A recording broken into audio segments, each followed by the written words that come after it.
A lecture on Zen is always something in the nature of a hoax, because it really does deal with a domain of experience that can't be talked about. But one must remember at the same time that there's really nothing at all that can be talked about adequately. And the whole art of poetry is to say what can't be said. So every poet, every artist, feels when he gets to the end of his work that there's something absolutely essential that was left out. So Zen has always described itself as a finger pointing at the moon. In the Sanskrit saying, Tat Tvamasi, that art thou, Zen is concerned with that. That, of course, is the word which is used for Brahman, the absolute reality, in Hindu philosophy. And you're it, only in disguise, and disguised so well that you've forgotten it. But unfortunately, ideas like the ultimate ground of being, the self, Brahman, ultimate reality, the great void, all that is very, very abstract talk. And Zen is concerned with a much more direct way of coming to an understanding of that, or thatness, as it's called, tathata in Sanskrit.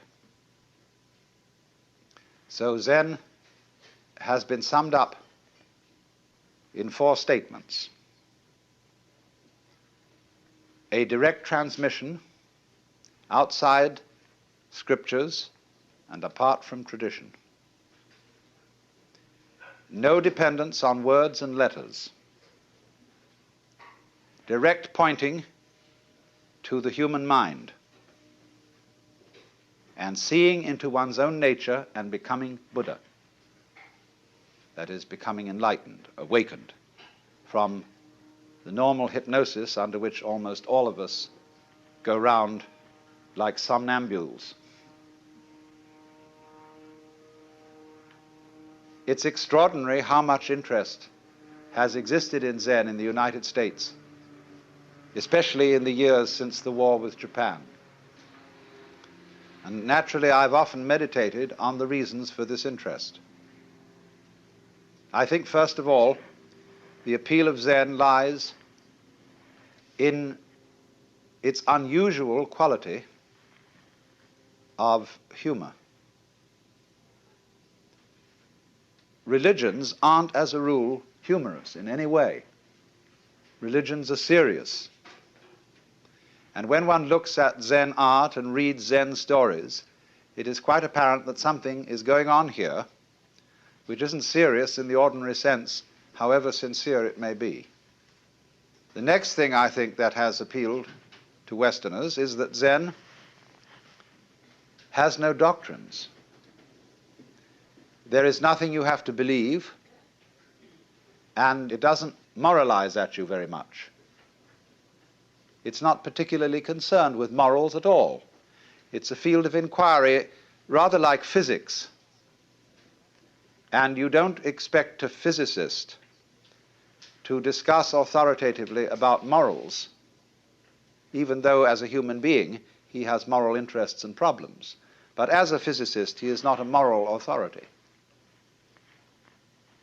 Or if you go to an oculist or ophthalmologist to have your eyes adjusted, that is so you can see clearly.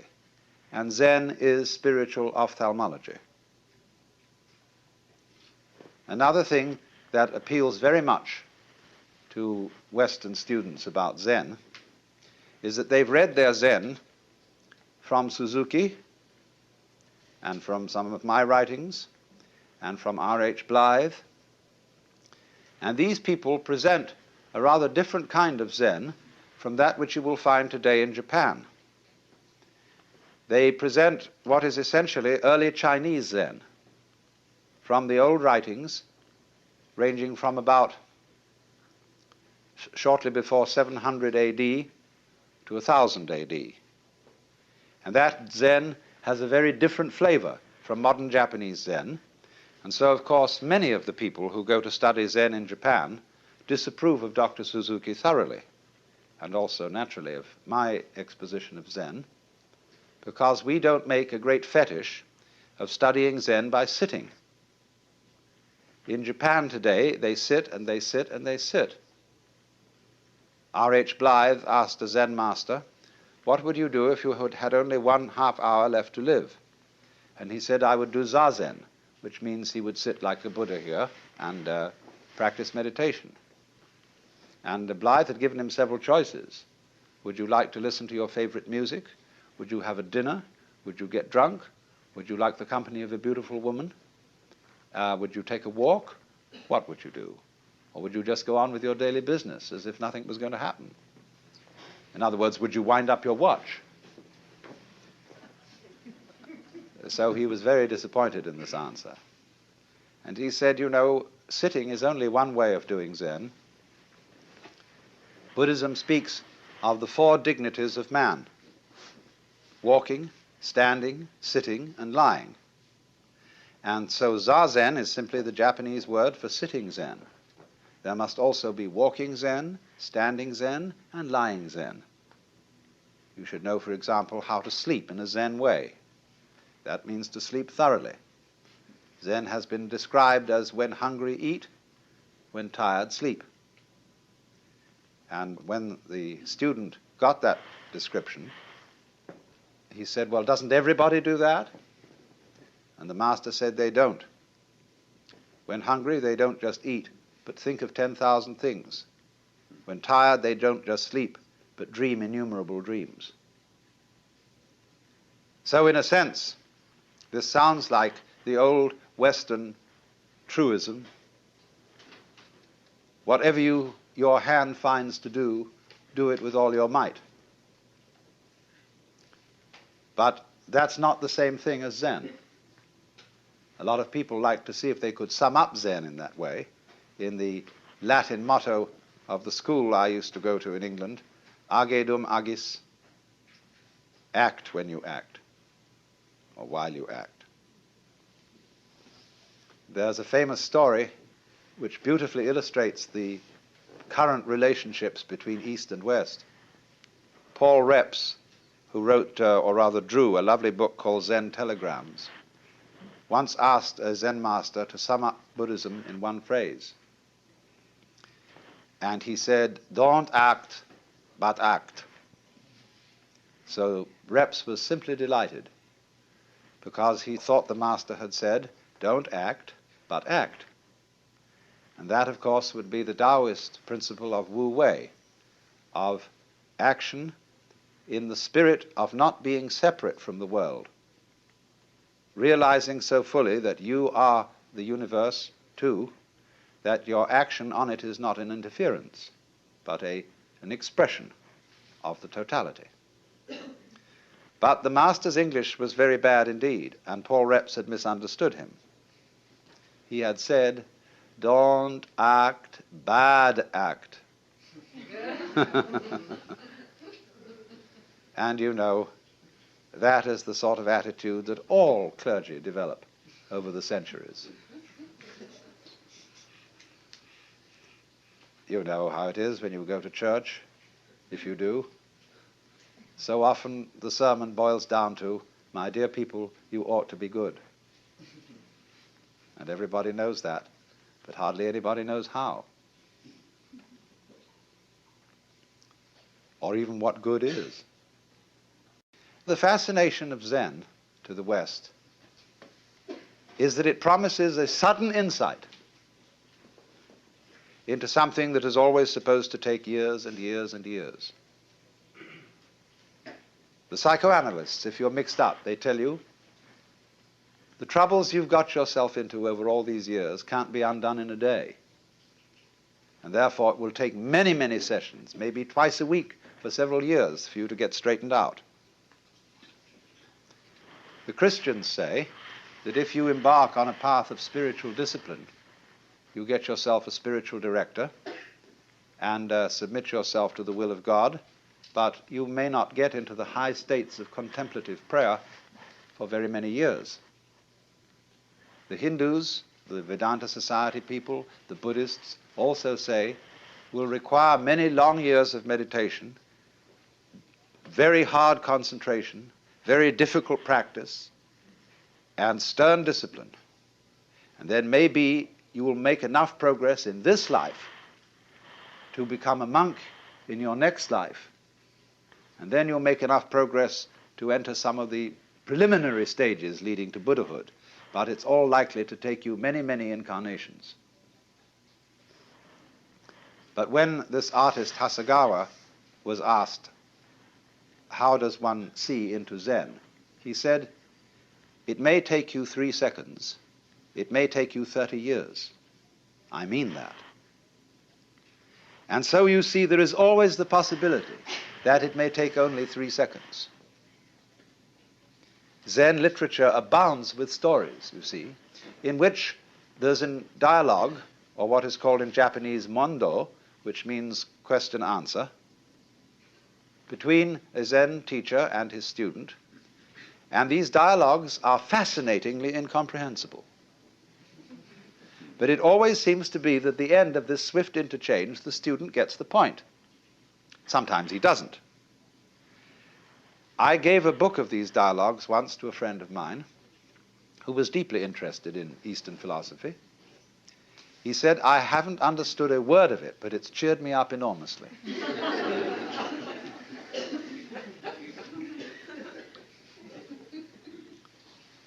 So this book called the Mumonkan, which means the barrier with no gate, or the gateless gate,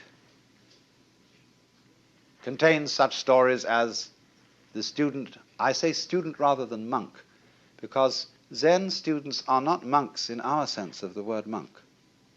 Our monks take life vows of poverty, chastity, and obedience. And to make the grade, you're expected to spend your whole life in the monastic state. But I call the Zen monk a student because he's more like a student in a theological seminary. He may stay much longer than the usual 3 years. He may stay 30 years or so. But it's always possible for him to leave with dignity and to graduate and to go into lay life or become a regular priest who keeps charge of a temple, can get married and have a family. And only very few graduates of a Zen monastery become Roshi. That Roshi means simply old teacher. That is the man in charge of the spiritual development of the students. So one of these students in the book says to the master Joshu, I have been here in this monastery for some time and I've had no instruction from you. The master said, have you had breakfast? Yes. Then go wash your bowl. And the monk was awakened. Now you may think that the moral of this story is do the work that's nearest, though it's dull at whiles, helping when you meet them, lame dogs over stiles.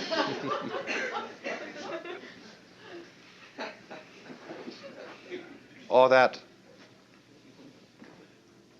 the bowl might be a symbol of the great void, the all-containing universe.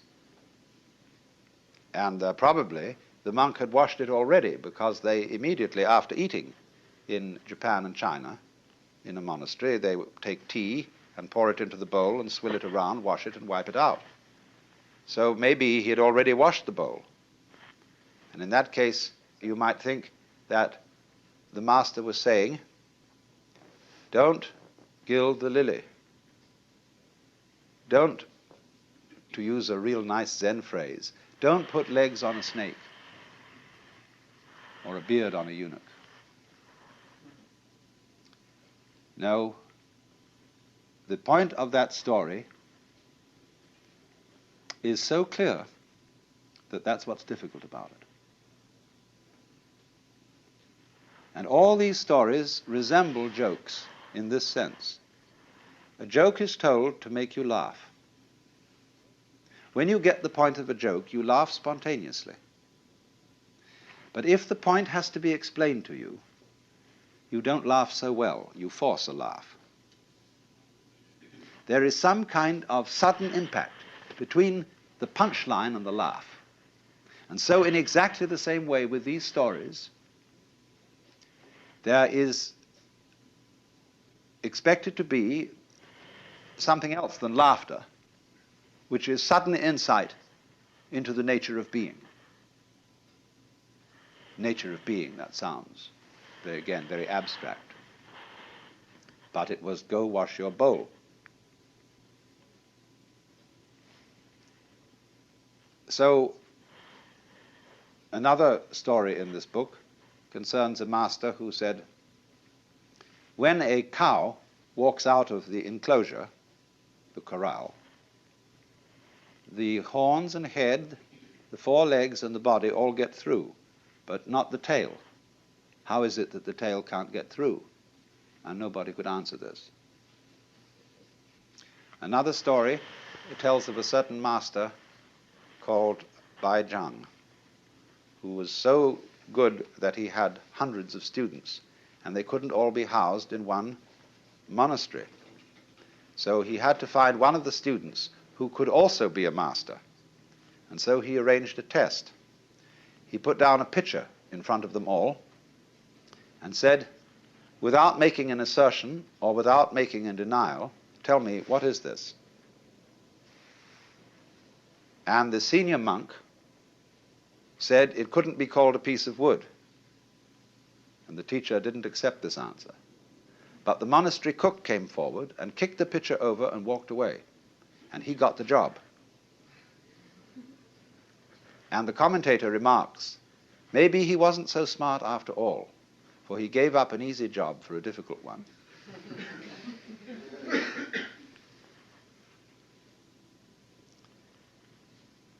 When an inquirer about Zen came to a master, often, they approach a Zen master with a kind of key question. What is the fundamental principle of Buddhism? Or why did the bearded barbarian come from the West? Because Zen is supposed to have been brought into China by a Hindu named Bodhidharma. And Bodhidharma is always represented as having a huge bushy beard and very fierce eyes. Now, Bodhidharma always insisted that he had nothing to teach. And so, why did he come? That's one of the fundamental questions. You might say to me, I've often said when I'm giving a lecture, I'm not trying to improve you. I'm not trying to persuade you to a certain point of view. That is to say, like a preacher would convert somebody. In fact, I have nothing to tell you at all. Because were I to presume that I had something to tell you, I would be like a person who picked your pocket and sold you your own watch. So you might say, then why do I talk? You might ask the sky, why are you blue? The clouds, why do you float around? Birds, why do you sing? And we've been busy trying to invent explanations for all this. And so there's this great Zen saying. One of the old masters said, when I was a young man and knew nothing of Buddhism, mountains were mountains and waters were waters. But when I began to understand a little Buddhism, mountains were no longer mountains and waters no longer waters. In other words, when one starts scientific and philosophical inquiries, everything gets explained away in terms of its causes or other things that go with it. Or one sees that all the things in the world, what we think are separate things, are, as things, illusions. There is nothing separate. So, but he said at the end, but when I had thoroughly understood, mountains were mountains, and waters are waters. So, This is what's called direct pointing.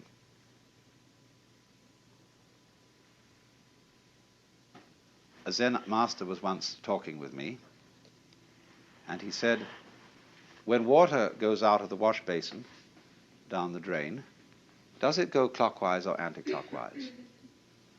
And this was all phrased in the middle of a very ordinary conversation, and, you know, it just seemed like a speculative question. And I said, oh, it might go either. He said, no, it's like this. Now, he said, which came the first, egg or hen? I said, tuk, tuk, tuk, tuk, tuk. Now, he said, that's the point.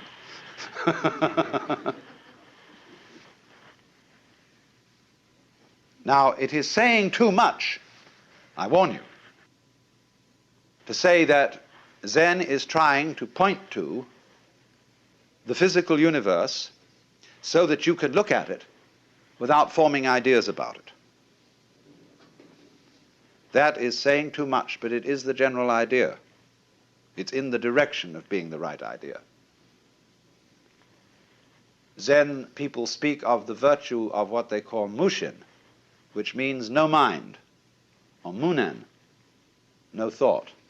That red lantern says munen on it, no thought. This is not an anti-intellectual attitude. The ordinary simple person is just as bamboozled by thinking as a university professor. You can think intellectually in a no-think way. That's the art. It doesn't mean not to have any thoughts at all. It means not to be fooled by thoughts, not to be hypnotized by the forms of speech and images that we have for the world, not to be hypnotized by them into thinking that that is the way the world really is. So if I say this is a fan, it isn't. To begin with, fan is a noise. And this doesn't make the noise fan, but just whoosh. But it can be many other things than a fan. It could be a back scratcher. Very well. All sorts of things. Don't let words limit the possibilities of life. Actually, this fan has an inscription on it written by a Zen master who is 100 years old. And it says, I don't understand, I don't know anything about it. So that goes back to the story of Bodhidharma, that when he first came to China, sometime a little before 500 AD, he was interviewed by the Emperor Wu of Liang. The emperor was a great patron of Buddhism and said, we have caused many monasteries to be built, monks and nuns to be ordained, and the scriptures to be translated into Chinese. What is the merit of this? And Bodhidharma said, no merit whatever. Well, that really set the emperor back, because the popular understanding of Buddhism is that you do good things like that, religious things, and you acquire merit. And this leads you to better and better lives in the future, so that you will eventually become liberated. And so he was completely set back, so he said, well, what is the first principle of the holy doctrine?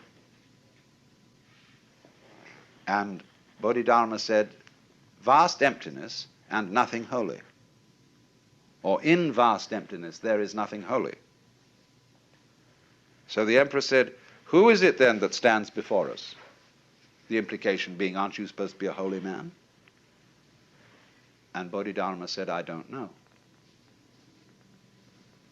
So the poem says, plucking flowers to which the butterflies come, Bodhidharma says, I don't know. And another poem like it, if you want to know where the flowers come from, even the god of spring doesn't know. So anybody who says that he knows what Zen is a fraud. Nobody knows. Just like you don't know who you are.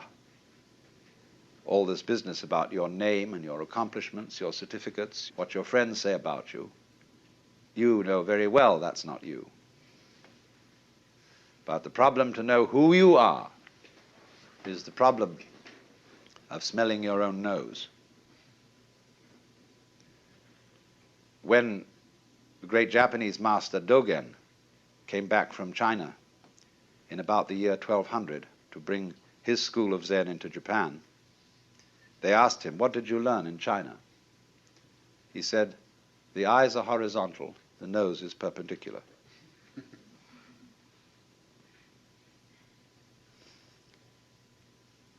This man went on to write a tremendous book about Zen. They're so contradictory, these people. Don't expect consistency out of a Zen master. Big, big book called the Shobo Genzo. I talked with the Zen master about this book in Japan, and he said, "Oh," he said, "that's a terrible book. It explains everything so clearly. It gives the show away." He said, "You don't need any book for Zen."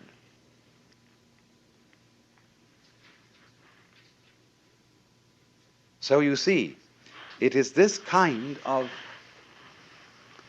way of going about things, this method of Zen, that has so fascinated the West.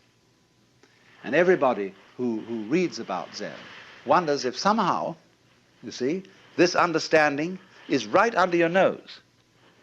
You know how it is, sometimes you can get a crowd of people to come into a room, and you put something in the room that's absurd. Like suppose there was a balloon floating on the ceiling. People could come in and not notice it at all. Or, you know, somebody puts on something weird, some kind of a funny necktie or something. And you say to a person, "Well, haven't you noticed?" A woman in a new dress, you know? "Haven't you noticed?" He said, "Well, no, what is it? What? You know, it's right under your nose. They're staring you in the face, but you don't see it." And Zen is exactly like that.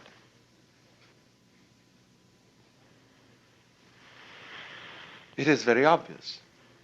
The master Bokuju was asked, "We have to dress and eat every day, and how do we escape from all that? In other words, how do we get out of routine?" And he said, "We dress, we eat." He said, "I don't understand." And Bokuju said, "If you don't understand, put on your clothes and eat your food."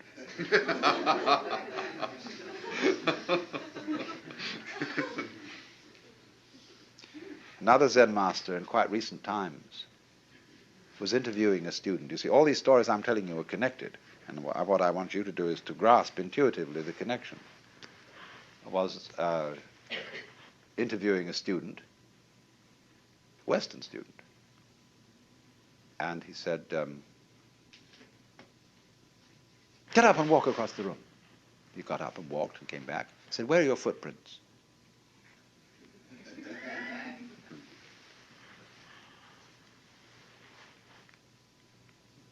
Another monk asked Joshu, "What is the way?"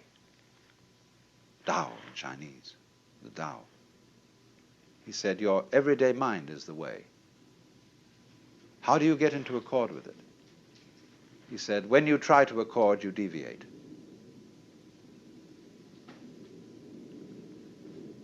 So, here is this extraordinary phenomenon. Now let me say, having presented you with all these fireworks, let me say a few sober things about Zen as a historical phenomenon. Zen is a subdivision of Mahayana Buddhism.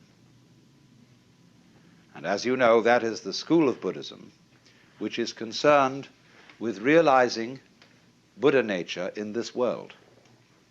Not necessarily by going off to the mountains or by renouncing family life, everyday life, etc., as if that were an entanglement, but realizing in the midst of life the possibility of becoming a Buddha. And so The great ideal personality of Mahayana Buddhism is the Bodhisattva, a word now applied to somebody who has attained nirvana, but instead of disappearing, comes back in many, many guises. There's a famous painting of one of the bodhisattvas in the form of a prostitute.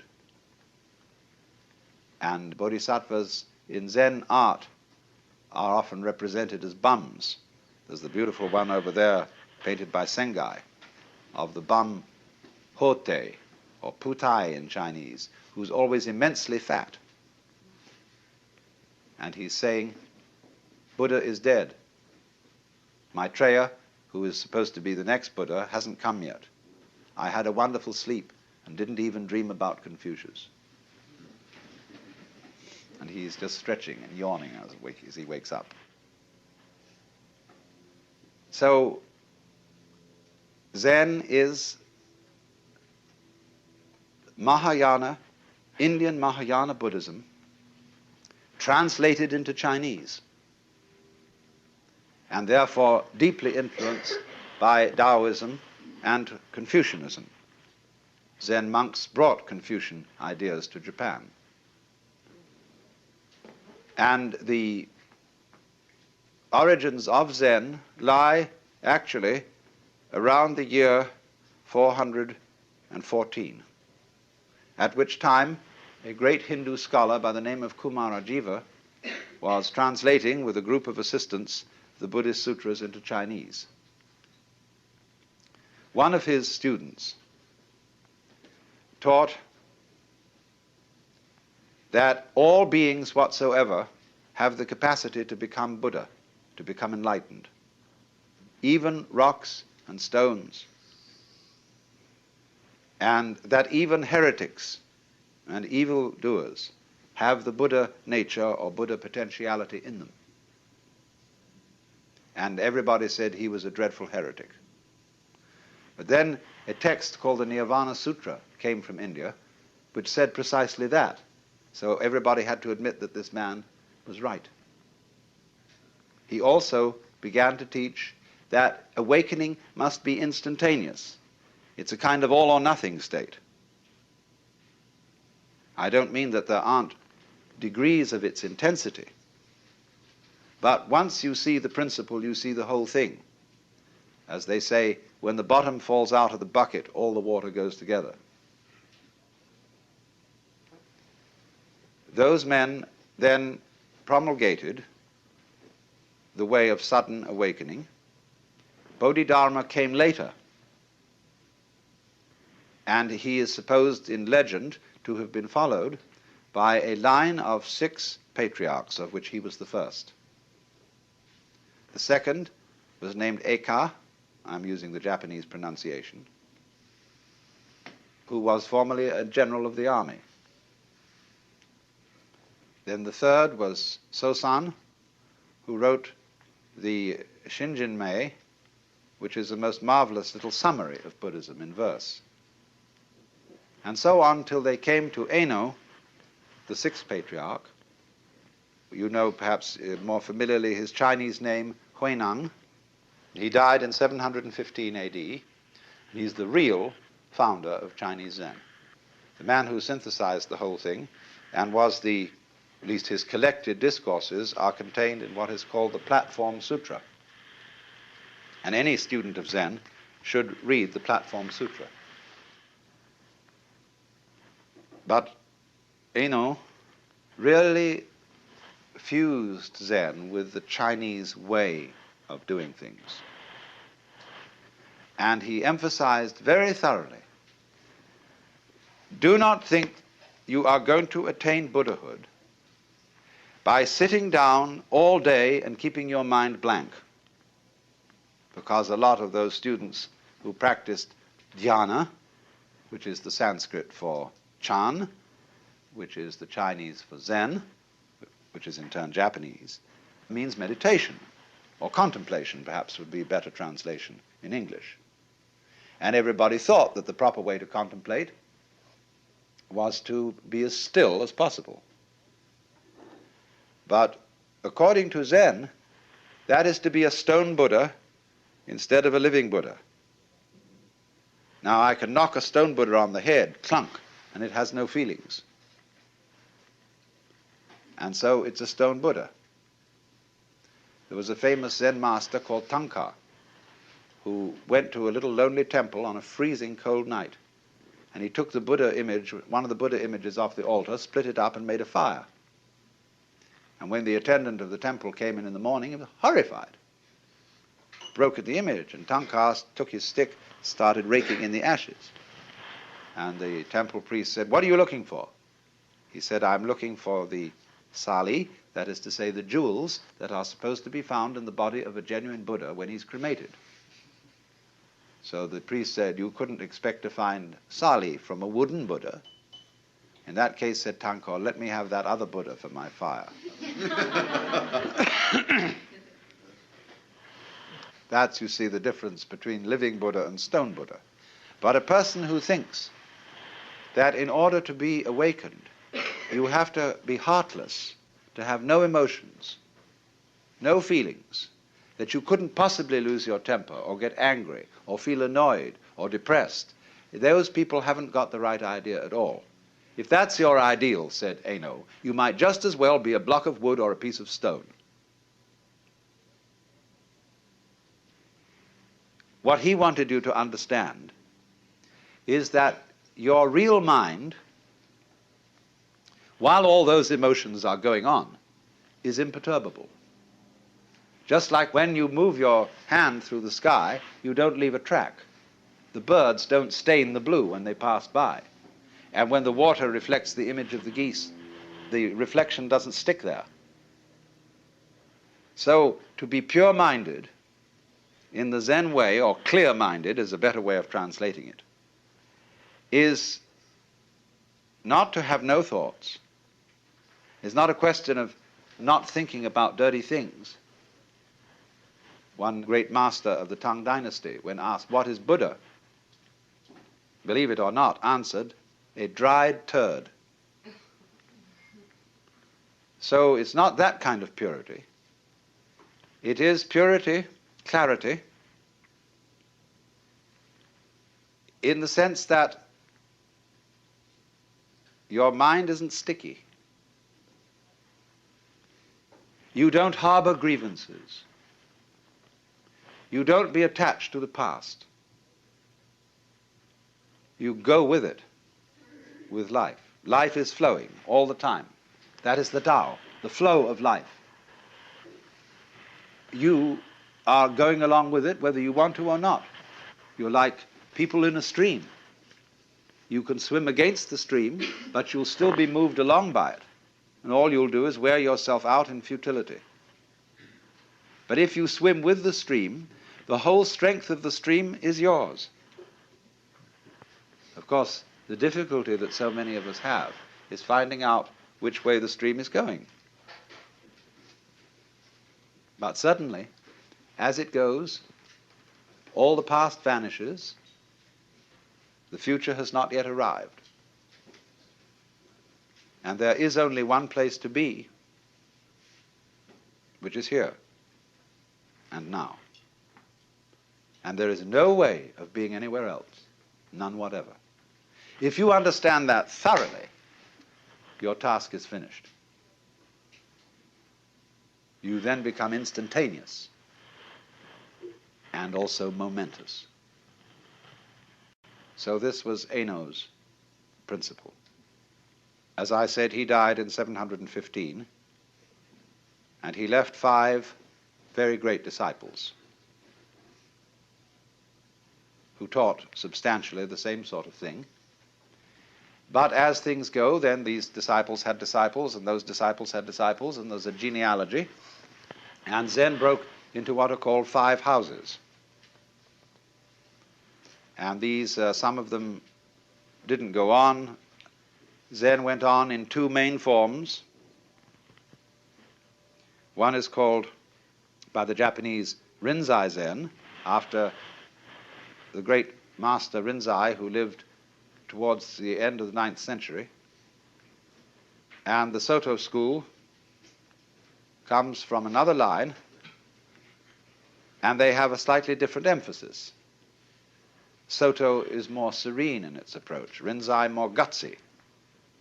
Rinzai people use the koan method in Zen study. Soto people don't, at least not in the same way.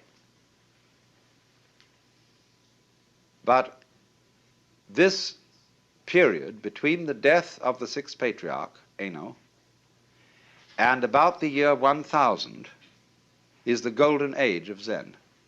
These were the really formative years. And after that, Zen began to decline in China.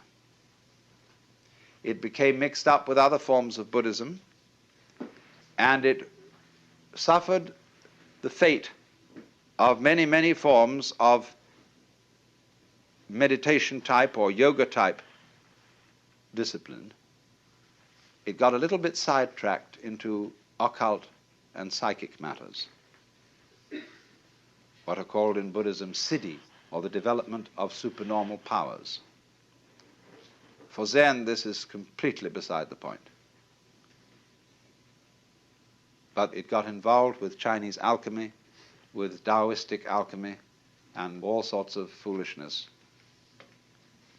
in that direction.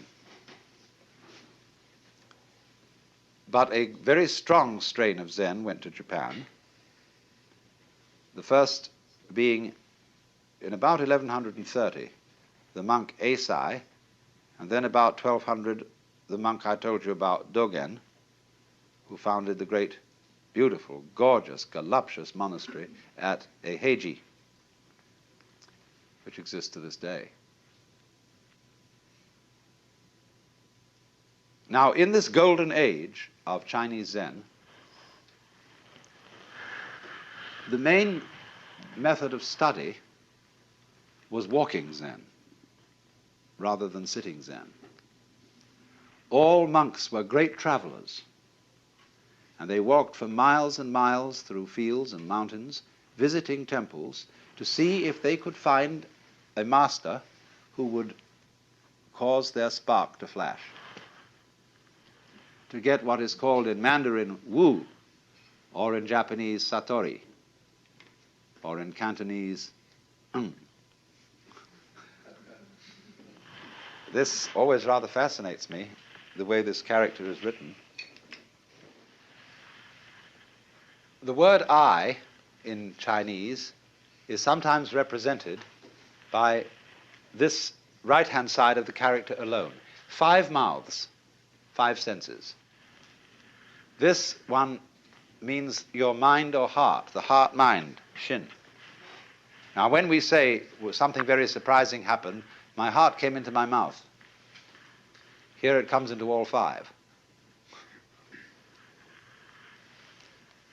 So this character means awakening. It's the same in a way as the Sanskrit bodhi, awakening from the illusion of being a separate ego locked up in a bag of skin, discovering that you are the whole universe. And of course, if you do discover that, and you do see into it all of a sudden, it's a shock, because your whole common sense is turned directly inside out. Everything is the same as you've always seen it, but completely different. Because you know who you are. You know that, what the devil were you worrying about? What was all that fuss? What was all that to do? Well, you see, it was part of the game. Everything from one point of view is fuss and to do. To do. What is there to do? But when you wake up, you see, and discover that all this to do wasn't you, what you thought was you, but was the entire works, which we can just call it, that you're it and it is it and everything is it and it does all things that are done, then that is a great surprise. But it sounds tasteless. It sounds empty. It sounds void. Because if I say, well, you're all it, that is a statement without the slightest logical sense. Because we don't know what is it unless there's something that isn't it. But if it's both all ises and all isn'ts, then we can't think about it. Nevertheless, it is highly possible to see that that's so in a way that's so vivid it brings your heart into all your five mouths.